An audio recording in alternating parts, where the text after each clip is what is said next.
Hello everyone.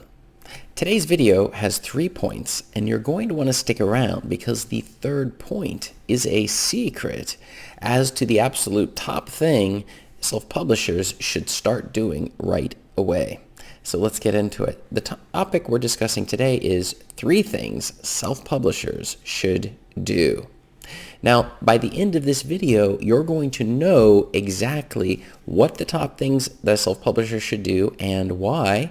You're going to have the steps necessary to implement those so that you're able to get started right away, and you're going to feel great knowing that you're on the right track with your self-published books. So let's get into it.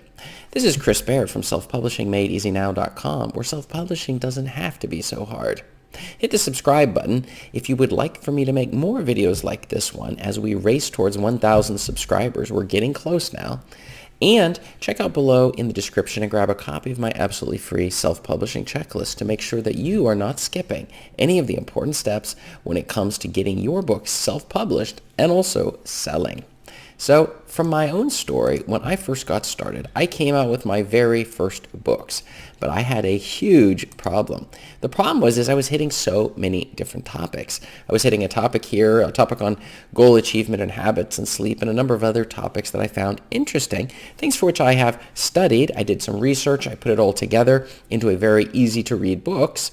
But the problem was it was all over the place. I was hitting just too many topics.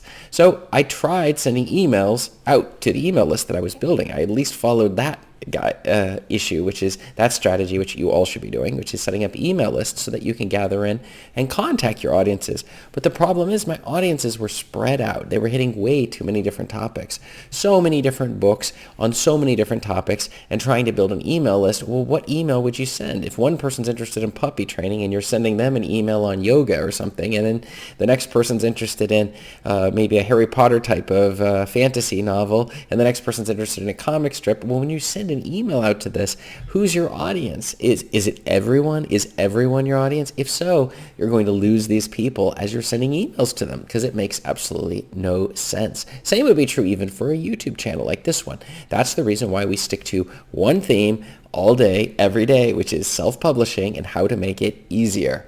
So moving right along, the thing is that I was able to take these books, and I still continue to make sales on the books that I came out with 5-6 years ago easily. And the key is running ads against them, and then also people find them. They're based on high-powered keywords, and then we're running ads against them. And that results in the sales that are necessary to keep my business going. So the strategy still works, but I'm not building an audience in terms of each time I get a new reader and somebody who likes the book, maybe they leave a positive review or maybe not, but I may even get them on the email list, but what are you going to email them if you've got so many different topics that your books are about? So the thing is, I regret not considering deeply one topic that I could write many books on and build an audience and reputation around it. Now you might be thinking, I already have a reputation. And I'd say, well, when somebody says your name, what do they think about? What is that one thing that people brings to mind that people are like, oh yeah, you're the guy who does like survivalism, or you're the person who does interior decorating. But and this is really a big central aspect of this. It's this idea that you have one thing and we're trying to associate you with that one thing. For me, it might be making self-publishing easier, you see. Whereas for you, it would be something different. But if your plan is to write books on all sorts of different subjects, you're going to have a problem when it comes to building an audience. And this is a little bit of a violation of one of the key strategies that we're going to be discussing today. The 3 things self-publishers should do. Number 1 is you need to start building your audience right away, ASAP. You do not want to wait for half a year or whatever, or wait maybe until you've got your 10th book out onto the market. Now we can start building the audience. No, we want to start building the audience from day 1. So this is a huge mistake that so many self-published authors make, and I'm trying to help you, prevent you from making this mistake. So start building the audience. And we're talking about building an audience using, for example, email marketing, which is the most powerful. You're going to want to get these people on your email list. So when you're coming out with a new book, you can inform these people, and they will be eager to go out and purchase your book if they liked your original book. Do you see? But if your new book is on a different topic, well, then they're going to unsubscribe when you're advertising or telling them about your latest book. When they're like, well, I really liked your horror book, but now you're coming out with a children's book. I don't know why you're emailing me on this. I'm going to mark this as spam, or I'm going to just simply unsubscribe from your email list. So these are a couple of the things that are necessary to do when it comes to your marketing process here, and you should start doing that immediately. Number 2, you should be running ads and generating traffic.